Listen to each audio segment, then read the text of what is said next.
नमस्कार, times of Swaraj में आप सबों का स्वागत है और मैं हूं संतोष सिंह। और आज हम टाइम्स ऑफ स्वराज में बात कर रहे हैं। चलिए, शिक्षकों को थोड़ी राहत तो मिली।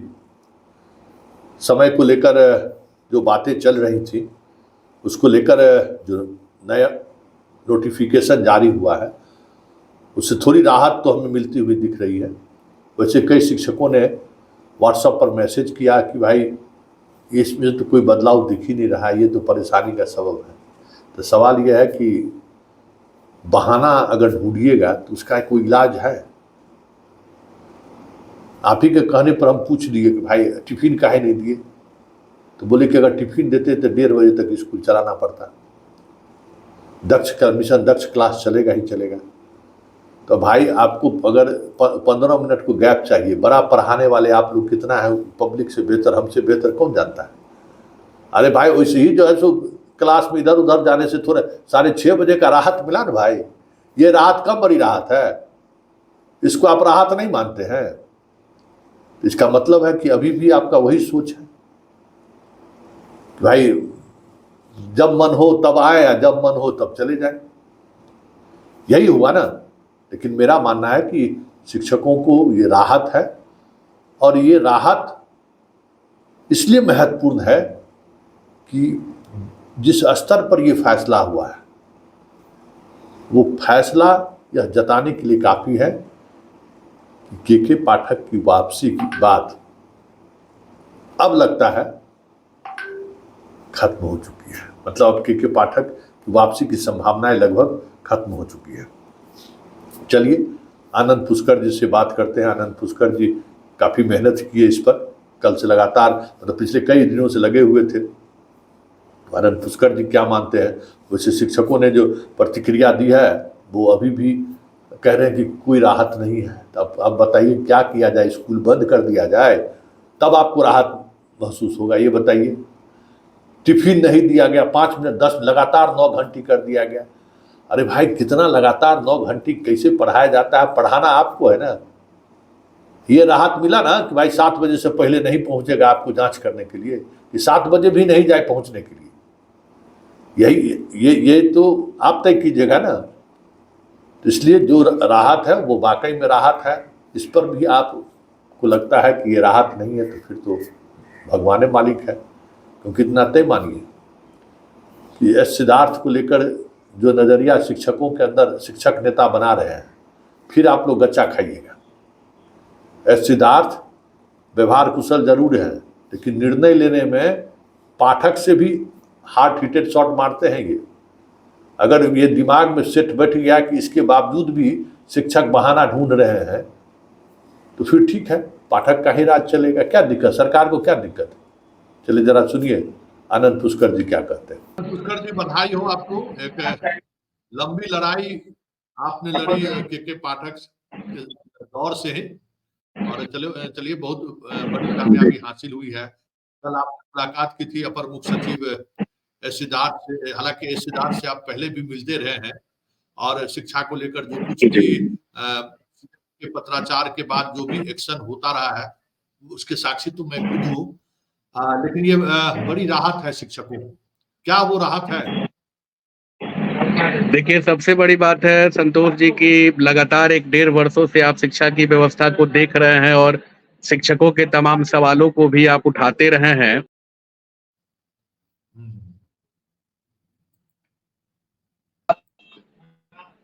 आपने देखा होगा को लेके बिहार विधान परिषद हो या बिहार विधानसभा हो या शिक्षकों को लंबित मांगे रही हैं, सड़कों से लेके सदनों तक विद्यालय के समय की आवाज उठते भी रहे हैं। कल हमारी बात जब नए एसीएस महोदय जो आए हैं सिद्धार्थ जी, उनसे पूर्व से लगातार मैं मुख्यमंत्री जी के यहाँ जाते रहा हूँ और मुख्यमंत्री जी के वो प्रधान सचिव भी रहे हैं, तो वहां से भी उनसे एक व्यक्तिगत है। तो कल जब हमारी उनसे बात हुई, उन्होंने मुझे तुरंत बुलाया भी। 4 बजे हमारी मीटिंग उनसे तय हुई थी और हमारे साथ बिहार माध्यमिक शिक्षक संघ के संयुक्त सचिव श्री विनय कुमार मोहन जी भी हमारे साथ गए हुए थे, और हम लोगों ने कई विषयों पर बड़ी चर्चा की। विद्यालय के समय पे भी चर्चा हुई और छुट्टी को लेके भी चर्चा हुई, जिसमें विद्यालय के समय में उन्होंने सारी बातों को समझा, जाना पूर्व में विद्यालय कितने बजे संचालित हुए हैं, अभी की परिस्थिति में विद्यालय की क्या स्थिति है, मिशन दक्ष या विशेष कक्षाएं किस तरह से संचालित होती है। उनके कई सवाल थे, जो सवालों का जवाब हम लोगों ने दिया। उन्होंने फिर पूछा कि आखिर यह विशेष कक्षा और मिशन दक्ष भी कैसे आयोजित की जाएगी। इस पे हम लोगों ने बताया कि उस टाइम बॉन्ड के हिसाब से आप इसको कर सकते हैं। मैंने उनको एक राष्ट्रीय शिक्षा नीति की एक प्रोविजन को भी उनको मैंने दिखाया, जिसमें यह था कि 45 घंटी का आयोजन किया जाना चाहिए, जिसको शिक्षा विभाग बार-बार 45 घंटे की चर्चा करते रहा है। तो इस पे भी उनकी सकारात्मक दृष्टि पड़ी। फिर शिक्षा विभाग के पूर्व के जितने भी पत्र थे, वो सारे पत्रों को भी मंगा के उन्होंने देखा, जिसमें अमरजीत सिन्हा से लेके कई लोगों का पत्र था। पत्र देखने के बाद उन्होंने सकारात्मक निर्णय भी लिया और तुरंत उसी समय शिक्षा विभाग में एकदम हलचल शुरू हो गई। उन्होंने निर्देश भी दिया कि 6:30 बजे से 11:30 बजे तक, लेकिन टाइम में थोड़ा वो 12:10 तक वो किया गया है। कक्षा 8 में विशेष कक्षा और मिशन दक्ष को इंक्लूड करते हुए किया गया है। तो एक लोगों के लिए, एक शिक्षकों के लिए, छात्र छात्राओं के लिए एक बड़ी उपलब्धि हासिल हुई है, क्योंकि उन लोगों को सबसे ज्यादा परेशानी होती थी इस परिस्थिति में विद्यालय जाने में, आने में, और काफी लंबे समय तक 1:30 बजे के बाद उनका वीसी होता था। वीसी में भी हेडमास्टर को भूखे बैठना पड़ता था 3 बजे तक। तो वो सब सारी परिपाटी को इन्होंने खत्म किया है। और एसीएस महोदय को आपके चैनल के माध्यम से पहले मैं बहुत धन्यवाद देता हूं, जो शुरू से ही सकारात्मक इंसान के रूप में उन्होंने काम किया है। बहुत अच्छे फैसले उन्होंने लिया है, लेकिन विद्यालय परिवर्तन के रूप में जो उन्होंने फैसला लिया है वह बहुत ही सराहनीय, शिक्षक हित में है और छात्र हित में फैसला उनके द्वारा लिया गया है। लेकिन आनंद जी, जो हम लोगों के पास खबर है, जैसे निरीक्षण जो समय पर शिक्षक पहुंचे, इसके लिए जो के पाठक ने जो एक प्रोटोकॉल बनाया था, या यूं कहिए जिस तरीके से वो निरीक्षण करने की एक टीम बनाई थी, वो टीम, उन टीमों का निरीक्षण जारी रहेगा। वीडियो कॉन्फ्रेंसिंग के माध्यम से प्रधानाचार्य से जो रोजाना अपडेट लिया जाता था, वो सारे अपडेट लिए जाते रहेंगे। इसको लेकर क्या जानकारी है? देखिए, सबसे बड़ी बात है, उन्होंने जो पत्र निर्गत हुआ है निदेशक के यहाँ से, उन्होंने स्पष्ट रूप से उसमें मेंशन भी किया है कि 6:30 बजे से 6:45 तक प्रार्थना सभा चलेगा। और अपने पत्र में उन्होंने लिखा है कि प्रधानाध्यापक या शिक्षक शिक्षिकाएं जो हैं वो विद्यालय शुरू होने के 10 मिनट पहले विद्यालय में वो चले आएंगे। स्पष्ट रूप से उनके आदेश में यह बात मेंशन किया हुआ है। और रही बात निरीक्षण की बात है, तो निरीक्षण पे भी उन्होंने पूर्व में भी वीसी में कहा था, हम लोगों को भी उन्होंने कहा, जो मैंने उनको संज्ञान में दिया कि बहुत तरह के जो छोटे पदाधिकारी हैं, पैसा उगाही का काम करते हैं, 2-3 मिनट शिक्षकों का विलंब होता है तो हाजिरी काटने की बात हो जाती है। तो उन्होंने अपने आदेश में भी कहा है कि शिक्षक के पहुंचने के आधे घंटे के बाद वो विद्यालय में जाएंगे निरीक्षण करने के लिए।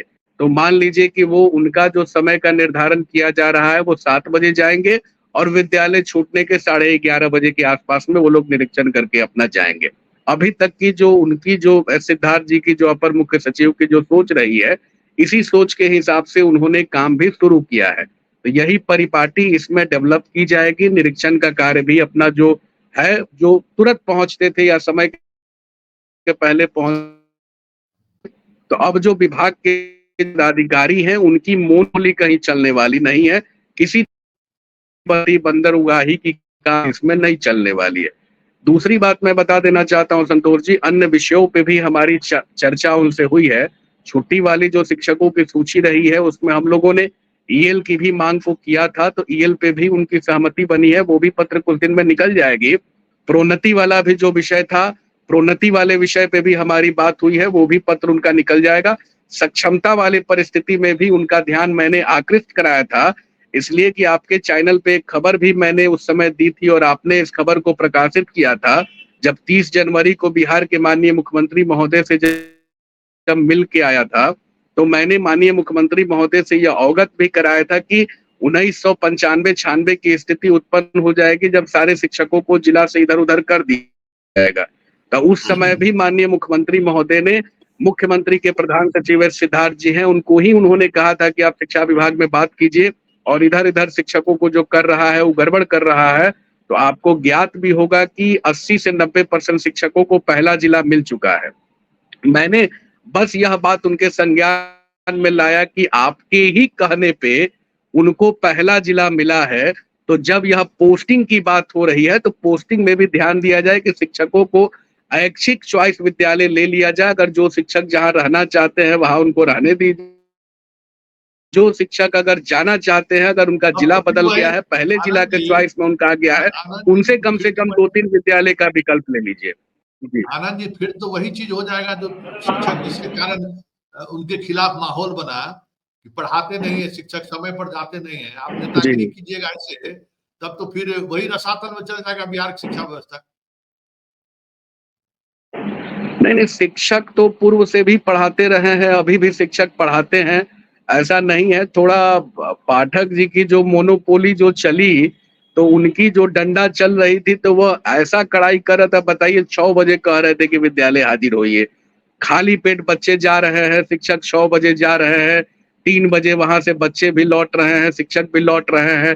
तो इस तरह की परिपाटी कहीं से ठीक नहीं थी। लिबर्टी तो उनको देना ही चाहिए और लिबर्टी तो बिल्कुल दिया मतलब जाता है। इसका और मतलब मेन है कि बात है कि पाठक की जो वापसी नहीं होगी आनंद जी, तब तो ये हमें तो लग रहा है कि लगता है अध्यापक, हमें तो क्योंकि लगता है, देखिए अब ये जो पत्र निर्गत हुआ है, ये अपर मुख्य सचिव के जी, हवाले से नहीं हुआ है, ये निर्गत हुआ है मंत्री के कार्यालय से। जी। क्या माना जाए? माना तो अब इस पे तो अब यह सरकार का मुख्य है कि सरकार उस पे क्या निर्णय लेती है। लेकिन एस सिद्धार्थ जी बहुत ही सकारात्मक पदाधिकारी हैं और एस सिद्धार्थ जी जब आए हैं यहाँ पे, तो स्वाभाविक रहा है कि मुख्यमंत्री जी के भी मुख्यमंत्री जी के भी प्रधान सचिव हैं और कहीं न कहीं मुख्यमंत्री जी के विश्वास पात्र भी रहे हैं और शिक्षा लेकिन पत्र व्यवस्था को देखिए देखिए मुख्यमंत्री देखिए आनंद जी, पत्र जारी हुआ है मंत्री सचिवालय से, मंत्री कोषांग से, मंत्री के सहमति से पत्र जारी हुआ है, प्रधान इनके अपर मुख्य सचिव के शिक्षा विभाग के आदेश पर ये पत्र जारी नहीं है, इसमें कुछ न कुछ खेला है। नहीं, मंत्री के स्तर से पत्र इसलिए कि मंत्री का अनुमोदन प्राप्त लिखा ही जाता है। निदेशक के द्वारा जो पत्र भी निर्गत होता है उसमें वह मेंशन ही होता है कि मंत्री की अनुमति प्राप्त होती है। जैसे आप लेकिन देखते होंगे कि पाठक वर्ग में तो नहीं होता था। राजभवन से अगर कोई पत्र निर्गत होता है तो उसमें लिखा जाता है कि राज्यपाल का अनुमोदन प्राप्त है। लेकिन राज्यपाल के प्रधान सचिव के आदेश के बाद ही वो पत्र निर्गत होता है। तो यह तो एक परंपरा है, एक प्रोटोकॉल है। करने वाले तो अपर मुख्य सचिव ही होते हैं, लेकिन अनुमोदन उनकी ली जाती है। तो कहीं ना कहीं फाइल तो मंत्री के पास भी जाती ही है। और कल जिस हिसाब से हम लोगों ने देखा, एस सिद्धार्थ जी ने जो संज्ञान लिया, तो संज्ञान तो उन्होंने तुरंत लिया, सकारात्मक संज्ञान भी लिया, सकारात्मक पहल भी। और सबसे बड़ी बात है कि शिक्षा हित में, शिक्षक के हित में, छात्र के हित में उन्होंने यह संज्ञान लिया है। और हम लोगों का तो यही दायित्व और कर्तव्य भी बनता है कि जो समस्या शिक्षकों के ऊपर, आप भी अपने मीडिया के माध्यम से लगातार शिक्षकों के सवालों को विगत कई वर्षों से लगातार उठाते आ रहे हैं और आपके चैनल के माध्यम से भी लगातार उनकी समस्याओं का निराकरण होते रहा है, क्योंकि आपने देखी है परेशानी, आपने देखी है पीड़ा, आपने देखी है बच्चों की तड़प को, आप देखे हैं शिक्षकों को बेहोश होते हुए। तो इस तरह के जो डंडे जो उनके द्वारा चलाए जाते थे, इस डंडे का विरोध भी आप लगातार अपने मंच से करते भी आ रहे थे और उन सारी तस्वीरों को भी दिखाते आ रहे थे जो जनहित में और छात्र हित में और विकास हित में और समाज हित में नहीं था। तो वैसे डंडे को कम से कम रोकने की सबसे बड़ी पहल हुई है। और हम तो यही कहेंगे कि अगर ऐसे जो भी पदाधिकारी हैं जो डंडे पे विश्वास करते हैं, समाज हित में नहीं सोचते हैं, कम से कम सिद्धार्थ जी ने एक बहुत बड़ा मैसेज दिया। मैसेज यह देने में वो सक्षम रहे कि जनहित, शिक्षावृत्ति या शिक्षावृत्ति से जो जुड़े हुए लोग हैं उनसे भी राय उन्होंने लिया और राय लेने के बाद एक सकारात्मक पहल उन्होंने की। कम से कम जो यह कम्युनिकेशन गैप एक उत्पन्न हो गया था, वह कम्युनिकेशन गैप की परिपाटी एक भरते